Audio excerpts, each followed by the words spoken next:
તો રાજકોટની ઘટના બાદ હવે સુરતમાં પણ પ્રશાસન એક્શનમાં આવ્યું છે। સુરત જિલ્લા કલેક્ટરે બોલાવી બેઠક। પોલીસ અને મનપા કમિશનર બેઠકમાં ઉપસ્થિત। આરોગ્ય, ફાયર અને વીજ વિભાગના અધિકારીઓ ઉપસ્થિત।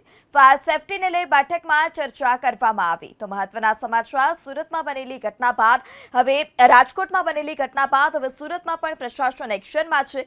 સુરત જિલ્લા કલેક્ટરે બેઠક બોલાવી। પોલીસ અને મનપા કમિશનર બેઠકમાં ઉપસ્થિત।